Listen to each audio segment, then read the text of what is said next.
하나님 말씀 보겠습니다. 오늘 우리에게 주신 하나님 말씀 두 곳입니다. 먼저 신약 고린도후서 9장 10절로 11절까지 말씀입니다. 고린도후서 9장 10절로 11절 말씀 우리 한 목소리로 합독하시겠습니다. 심는 자에게 씨와 먹을 양식을 주시는 이가 너희 심을 것을 주사 풍성하게 하시고 너희 의의 열매를 더하게 하시리니 너희가 모든 일에 넉넉하여 너그럽게 연보를 함은 그들이 우리로 말미암아 하나님께 감사하게 하는 것이라. 아멘. 구약의 시편 136편 25절 말씀입니다. 136편 25절 우리 다시 한번 한 목소리를 합독하십니다. 모든 육체에게 먹을 것을 주신 이에게 감사하라. 그 인자하심이 영원함이로다. 아멘. 하나님의 말씀입니다. 오늘은 한 해의 수확과 소출에 감사하는 추수감사주일 예배로 드립니다. 오늘은 특별히 부교육자분들이 하나님 말씀을 준비하여 선포하겠습니다. 우리 일부 예배 때는 우리 박유명 목사님이 감사의 온도라는 주제로 귀한 말씀 선포하시겠습니다. 큰 은혜의 시간 되시기 바랍니다.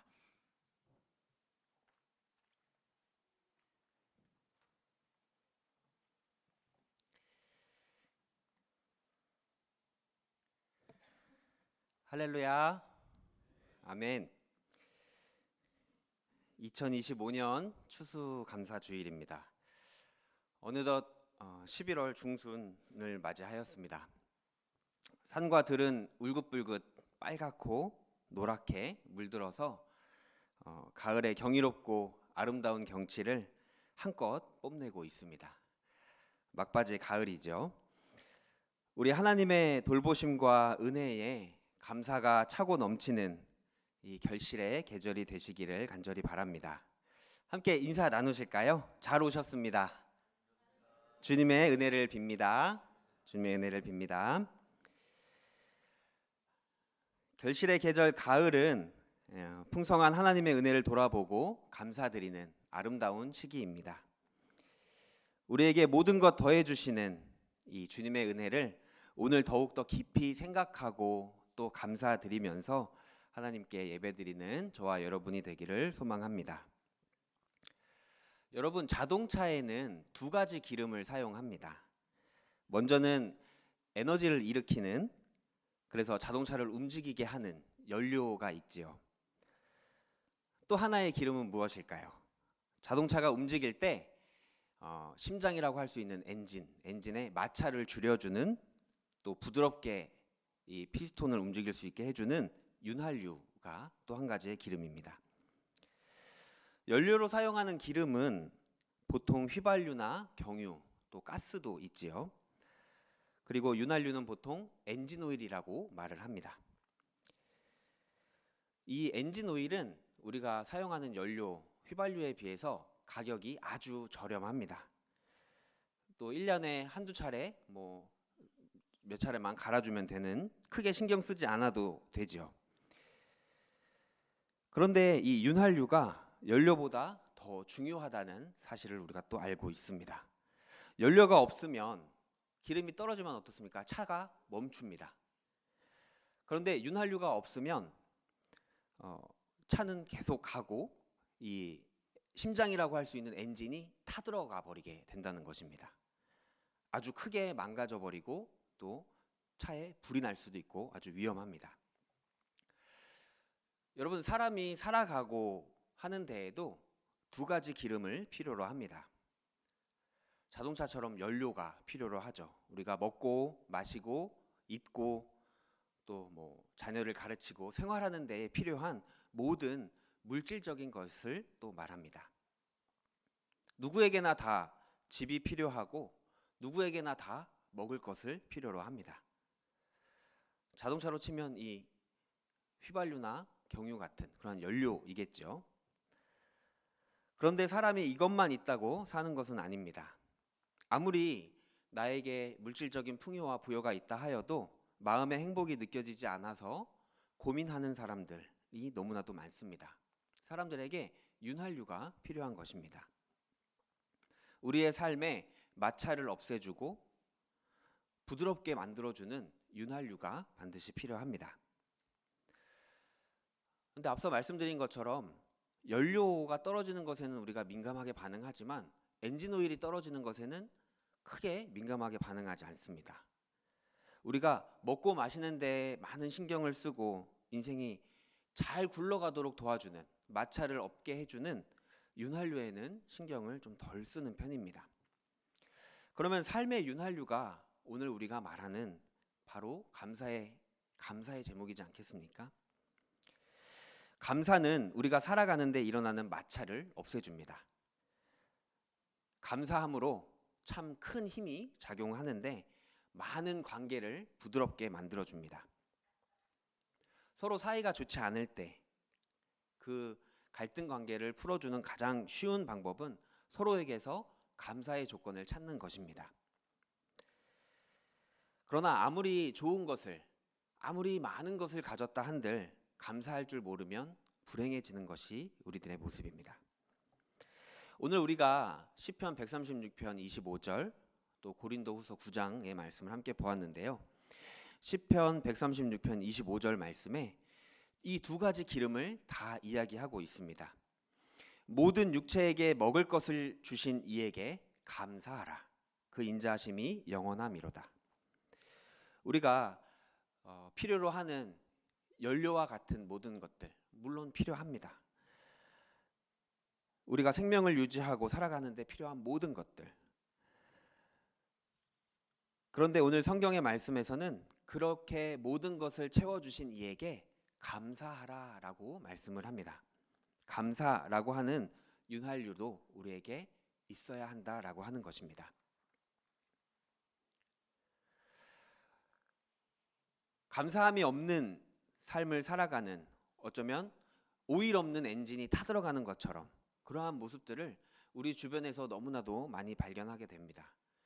더 오히려 풍요로워지고 넉넉해지고 좋아지는 이 세상 속에서 많은 사람들은 서로 눈을 흘기고 서로 삐걱거리고 하면서 사는 모습을 자주 보게 됩니다. 그 삶에 윤활유가 없기 때문에, 감사함이 없기 때문에 그런 것 아니겠습니까? 부부 간에도, 부모와 자식 간에도, 또 직장에서의 동료지간에도, 또 친구 간에도 이러한 감사가 없는 모습을 볼 때 마찰이 일어나는 그런 모습들을 우리가 살펴보게 됩니다.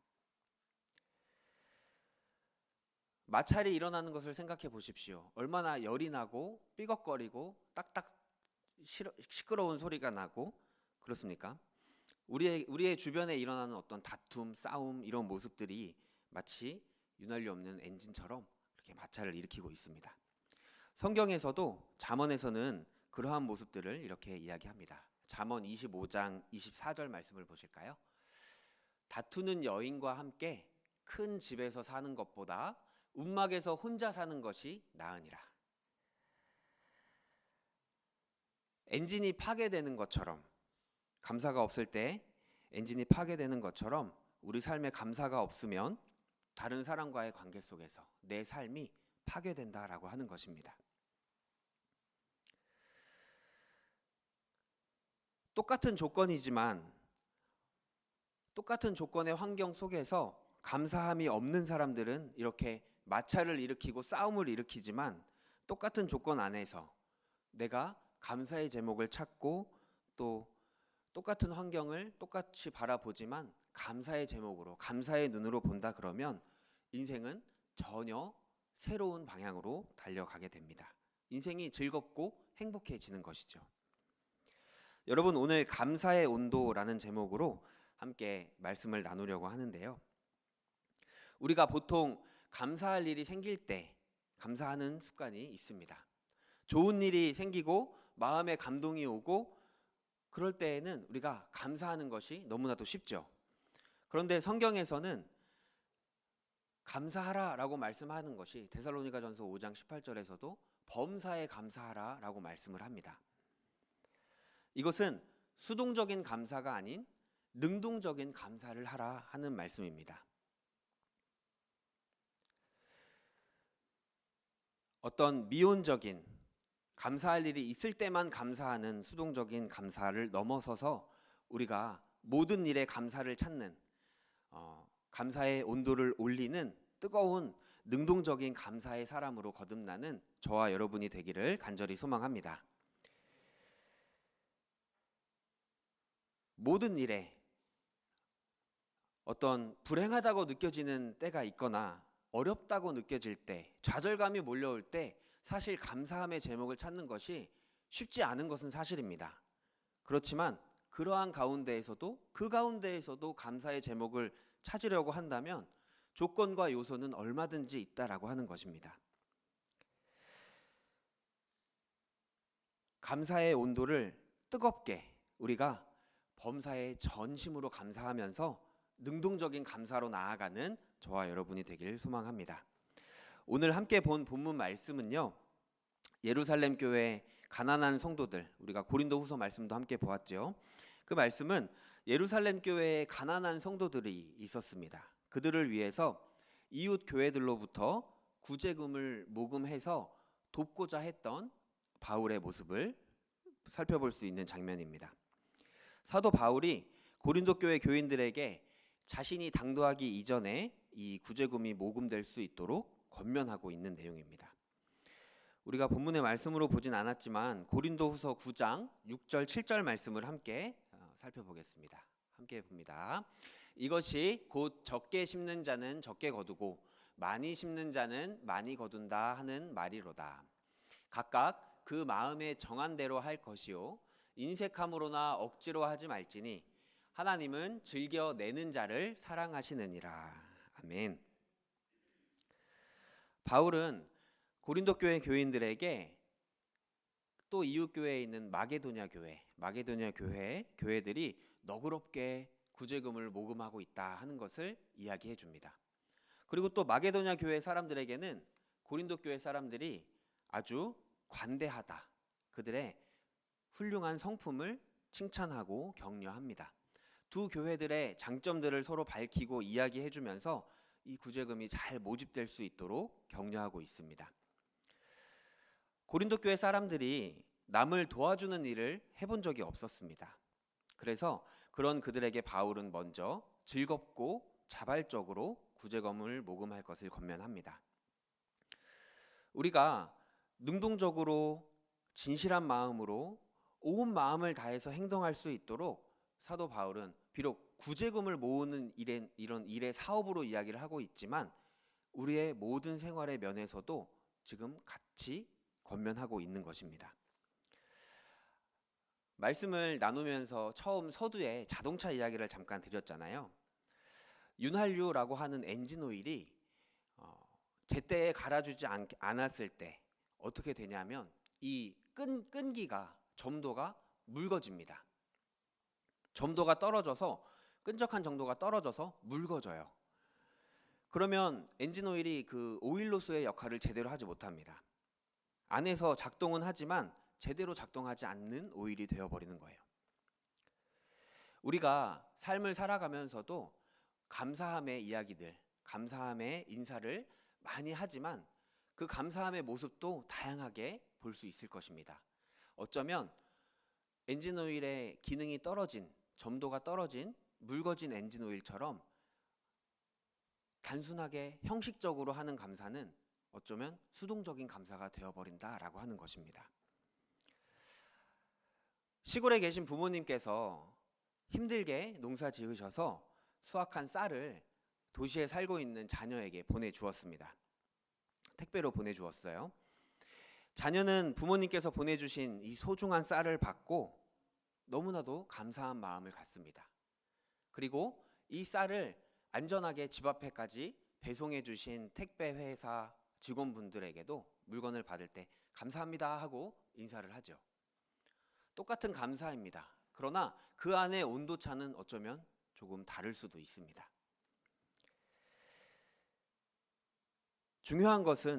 여기에서 중요한 것은 마음입니다.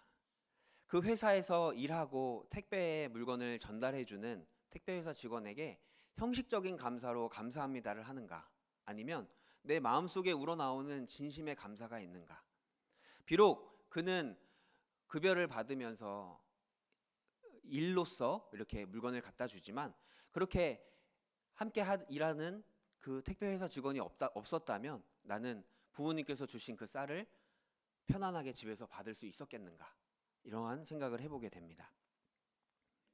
우리 부모님께서 힘들게 고생하셔서 쌀을 수확하신 것은 우리가 너무나도 잘 알고 있습니다. 그래서 어머니, 아버지 쌀 잘 받았어요 하면서 전화하면서 감사드립니다 인사하잖아요. 그런데 이 택배회사 직원에게 감사는 어떤가 한번 또 돌아보게 된다라고 하는 것입니다. 사랑하는 여러분, 우리가 많은 사람들과의 관계를 맺고 또 사회생활을 하고 함께 살아가는 생활의 삶 속에서 모든 사람들과의 관계 속에서도 우리의 마음에서 우러나오는 능동적인 뜨거운 감사가 차고 넘치는 저와 여러분이 되기를 소망합니다. 많은 사람들에게, 우리와 이웃하고 관계하는 모든 이들에게 감사의 이야기를, 말씀을, 인사를 많이 전해야 합니다.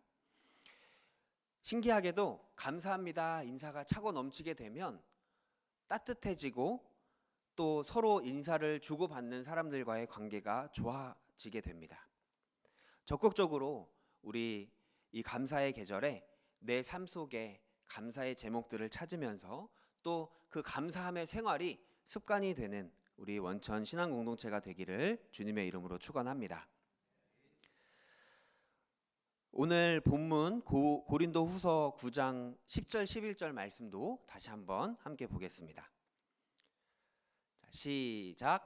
심는 자에게 씨와 먹을 양식을 주시는 이가 너희 심을 것을 주사 풍성하게 하시고 너희 의의 열매를 더하게 하시리니 너희가 모든 일에 넉넉하여 너그럽게 연보를 함은 그들이 우리로 말미암아 하나님께 감사하게 하는 것이라. 아멘. 우리의 삶에 감사가 넘치면 또 감사의 열매를 맺습니다. 사도 바울도 모든 심을 것을 주시는 하나님께서 풍성하게 해주실 것이고 그 풍성함 가운데 의의 열매를 더하게 하실 것이다, 이렇게 확신하며 권면합니다. 고린도 교회 교인들의 관대한 성품, 그 성품을 칭찬하면서 격려하고 있는 것인데요. 그런데 바울은 반대로 그 너그러움이, 어떤 여유로움이 구제금을 모금하는데 어려움이 될 수도 있다 하는 것도 알고 있습니다. 바울은 고린도 교회가 이 구제금이 미리 모집되어서 마지막에 서두르는 일이 없기를 바랐습니다. 고린도 사람들이 모금 사업을 기꺼이 행하며 나아갈 때 하나님께서 주시는 모든 것들, 물질적인 것들뿐만이 아니고 정신적인 것들도 더욱더 부여하게 되고 앞으로 더 즐겁게 더욱더 이웃들을 도울 수 있게 하실 것이다 하는 것을 이야기합니다. 이 구제금이 모금된 것을 예루살렘 교회의 가난한 성도들이 받은 것을 상상해 보십시오. 이 받은 선물과 고린도 사람들에 대해서, 그리고 이러한 모든 일을 이루어 주신 하나님께 감사드릴 것을 바울은 이야기하면서 의의 열매를 맺을 것이다 하는 것을 이야기합니다. 우리의 삶 속에 적용해 보십시오. 감사함으로 인해 맺는 감사의 열매, 그 의의 열매를 생각해 볼 수 있게 됩니다. 여러분, 오늘 본문의 말씀에서 이야기해 주는 것은 좋은 구제는 요구하기 전에 주는 것이라고 하는 것입니다. 우리는 형제의 필요를 볼 수 있고 그의 고통을 느낄 수 있습니다. 어려움에 처한 이웃이 어떠한 도움을 요청하기 전에 먼저 사랑의 손길을 내밀 수 있다면 그만큼 귀한 의의 열매는 없을 것입니다. 우리 주님께서도 그러셨습니다. 우리가 아직 원수로 있을 때 주님께서는 우리를 위해 십자가에 먼저 달려 돌아가셨습니다. 그리고 부활하시며 죽음까지 이기시고 우리의 삶을 새롭게 살 수 있도록 인도해 주셨습니다. 우리 하나님은 우리의 기도를 들으시기도 전에 이미 들으심과 같이 우리도 이웃의 요청을, 또 이웃의 어려움을, 또 내 주변의 힘든 상황을 살필 수 있는 그러한 눈이 감사함으로 인하여서 맺게 되는 의의 열매가 되기를 소망합니다. 이웃들의 요청을 미리 알 수 있는 아름다운 성품을 갖는 저와 여러분이 되기를 소망합니다. 여러분, 데살로니가전서 5장 18절 말씀에서도 범사에 감사하라, 이것이 그리스도 예수 안에 있는 너희를 향하신 하나님의 뜻이니라 말씀을 합니다. 우리가 범사에 감사할 수 있는 이유는 하나님이 선이시기 때문에 그렇습니다. 그렇지만 우리에게 다가오는 우리의 생활 삶 속에 모든 것을 감사하는 것이 사실 쉽지 않은 것도 사실입니다. 그러나 여러분, 악한 것으로 보이지만 우리 하나님은 선이시다 하는 것을 이 시간 다시 한번 생각해보고 깨달음의 은혜를 누리는 우리가 되길 소망합니다. 디모데전서 4장 4절에서는 이렇게 말씀을 합니다. 말씀을 함께 보실까요? 하나님께서 지으신 모든 것이 선함에 감사함으로 받으면 버릴 것이 없나니. 아멘. 선한 것으로 보이지 않고 악한 것으로 보이는 것들도 참으로 많습니다.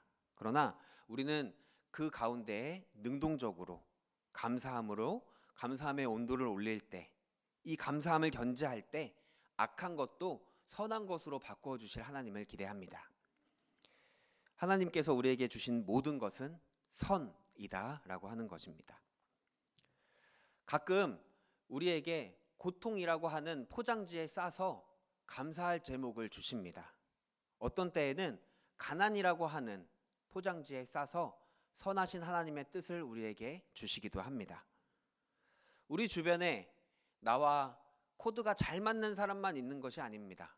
때로는 속 썩이는 사람들, 나와 맞지 않는 것 같은 사람들을 통해서 또 하나님은 그 가운데 감사의 제목을 찾게끔 하시기도 합니다. 모든 고통에도 하나님의 섭리가 있습니다. 우리 하나님이 악하게 보이는 포장지에 선한 것을 싸서 주신다라고 하는 것을 기억하시길 바랍니다. 악하게 보일지 모르지만 하나님의 뜻은 선하다 하는 것을 우리가 기억해야 합니다. 감사함으로 받으면 무엇이든 유익합니다. 여러분이 지금 고통당하는 것이 혹시 있으십니까? 아니면 미워하는 사람들이 있으십니까? 그 가운데에서 감사의 조건을 찾아 감사함으로 나아가시기를 간절히 바랍니다. 악한 것들을 선으로 바꾸어 주시고 더 큰 감사의 제목을 알려주시는 하나님을 기대하고 나아가시길 바랍니다. 포장지가 찢기고 흙투성이가 되고 비가 내려서 볼품이 없어진 포장지를 생각해 보십시오. 그러나 그 포장지의 역할은 다 하는 것입니다. 포장지는 안에 있는 선물을 보호하고 지키기 위해서 그러는 것입니다. 만약에 포장지까지 다, 눈에 보이는 포장지까지 다 너무나도 좋은, 눈에 확 들어오는 이런 포장지로 하면 어쩌면 순진한 사람들, 욕심 없는 사람들, 진실한 사람들, 하나님의 뜻을 물으며 나아가는 사람들, 그들의 차지가 안 될지도 모릅니다. 이미 약삭 빠른 사람들이 먼저 다 차지할지도 모르는 것이기 때문에 그렇습니다. 이런 걸 방지하기 위해서 우리의 삶에 어떨 때 고난을, 또 질병을, 또 아픔을, 또 갈등을, 이러한 관계를 이 포장지에 싸서 하나님의 선하신 뜻을 우리에게 주신다라고 하는 것입니다. 여러분, 우리에게 주신 모든 것은 하나님께로부터 나와왔습니다. 모든 것을 어려운 가운데에도 감사함으로 받으시기를 간절히 바랍니다. 그 안에 하나님의 놀라운 축복이 담겨 있음을 믿으시고 진정으로 감사하는 삶으로 살아가는 저와 여러분이 되기를 주님의 이름으로 축원합니다.